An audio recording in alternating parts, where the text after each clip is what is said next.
Hello students, welcome to my YouTube channel.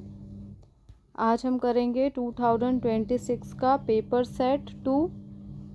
इसका question paper code है 3302। ठीक है, प्रीवियस वीडियो में हमने सेक्शन बी स्टार्ट कर दिया था। ठीक है, इसका जो सेक्शन जो बी पार्ट था वो हमने स्टार्ट कर दिया था, बट कंप्लीट नहीं हो पाया था। तो इस वीडियो में हम कोशिश करेंगे सेक्शन बी वाले पार्ट को कंप्लीट करने की। सो ये है हमारा सेक्शन बी। ठीक है, सेक्शन बी का क्वेश्चन नंबर 21 हमने कंप्लीट कर लिया था। ठीक है, प्रीवियस वीडियो में।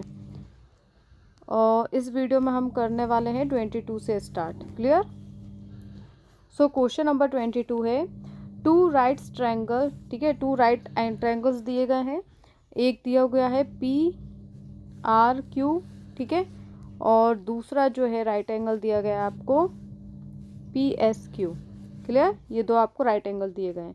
Are drawn on the same hypotenuse, और ये सेम हाइपोटीनियस पर बने हुए हैं। ठीक है, PQ क्या है? अपनी hypotenuse. If PR and SQ intersect a T। ठीक है, और ये PR और जो SQ है ये इंटरसेक्ट कर रही है T पर। सो प्रूव दैट। अब देखो यहाँ पे इसने क्लियर कह दिया कि ये क्या कर रही है? इंटरसेक्ट कर रही है। और आपको पता है इंटरसेक्ट वाली प्रॉपर्टी में क्या होते हैं? इनके अगर टू लाइन्स आपस में इंटरसेक्ट करती है तो उनके वर्टिकली अपोजिट एंगल्स है ना इक्वल होते हैं। क्लियर? तो एक तो हमें यहीं पर क्लू मिल गया, इसके वर्टिकली अपोजिट एंगल इक्वल होगा। क्लियर? और दूसरा फिर देखेंगे अगर हम, चलो इसको सॉल्व करते हैं। ठीक है, सो देखो सबसे पहले हम इसके प्रूफ में क्या लिखेंगे, हम क्या करते हैं दो ट्रायंगल्स ले लेते हैं। ठीक है, इन दोनों ट्रायंगल्स को हमें सिमिलर प्रूफ करना है। ठीक है, बट कैसे करेंगे सिमिलर ये देखते हैं। सो देखो सबसे पहले हम क्या लिखेंगे, triangles PRQ and PSQ are, आप पूरा लिख लेना, right angle triangles drawn on the same hypotenuse PQ। Clear? ये सेम हाइपोटेनियस PQ पर ड्रॉ की गई है। क्लियर? सो हम क्या लिख देंगे, angle PRQ which is equal to 90 degree and angle PSQ which is equal to 90 degree. Clear? ये हमें दिख रही है ना, हमें डायग्राम में फिगर में हमें ये दिया हुआ है, ये दोनों 90 डिग्री के हैं। सो देखो नेक्स्ट हम क्या लिखेंगे, hence point PRSQ lie on the same circle. ठीक है, अगर आप देखोगे, अगर आप यहाँ से एक सर्कल ऐसा ड्रॉ करोगे तो ये जो चारों पॉइंट्स है ना ये सेम सर्कल पर लाई करते हुए नजर आएंगे आपको। ठीक है, angle in the semi circle. ठीक है, और अगर आप देखोगे तो ये सेमी सर्कल बनेगा। ठीक है, इस तरीके से ये ऐसा, ये सो हम क्या लिख देंगे यहाँ पे, lines PR and QS intersect at T। ये T पर इंटरसेक्ट कर रही है। ठीक है, सो नाउ कंसीडर ट्रायंगल्स। तो हम क्या कंसीडर करेंगे यहाँ पे, so therefore angle STP which is equal to angle RTQ। ठीक है, ये जो दो एंगल्स है, जब भी दो पॉइंट्स अगर इंटरसेक्ट करती, दो लाइंस इंटरसेक्ट करती हैं तो उनके वर्टिकली अपोजिट एंगल क्या होते हैं? इक्वल होते हैं। तो अपन क्या लिख देंगे यहाँ पे, वर्टिकली अपोजिट एंगल। ठीक है, पूरा लिख लेना, वर्टिकली अपोजिट एंगल। देन हम क्या देखेंगे, एंगल, अगर angle in the same circle, अगर सेम सर्कल के एंगल है। ठीक है, सो क्या हो जाएगा, देखो जैसे कि ये जो SPT है ना, SPT, ये वाला SPT, और यहाँ से अगर देखो हम ये दो छोटे वाले ट्रायंगल्स ले रहे हैं। ठीक है, ये ट्रायंगल्स और ये वाले ट्रायंगल्स, तो SPT और RQT। Clear? So SPT equal to angle RQT, ये क्या हो जाएंगे, angle in the same, angle in the same circle. ठीक है, सेम सर्कल के एंगल हो जाएंगे। So the triangles are similar. ठीक है, तो एंगल एंगल प्रॉपर्टीज है, एंगल एंगल प्रॉपर्टी से दोनों ट्रायंगल्स क्या हो जाएंगे, आपस में सिमिलर हो जाएंगे। ठीक है, सो आप ऐसे लिख सकते हो, triangle PST similar to triangle QRT।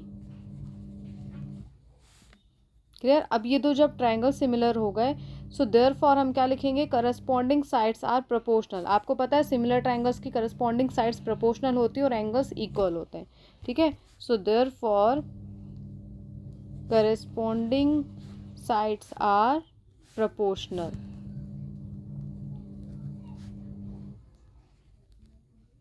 Proportional, ठीक है। सो आप क्या लिख दोगे, ये एस टी जो है वो किसके प्रोपोर्शनल में हो जाएगी, पी टी के। एस टी वो सॉरी एस टी प्रोपोर्शनल हो जाएगी टी आर के, और पी टी प्रोपोर्शनल हो जाएगी टी क्यू के। क्रॉस मल्टीप्लिकेशन करोगे so S T into T Q which is equal to P T into T R. Clear, ये हो जाएगा हैंस प्रूव।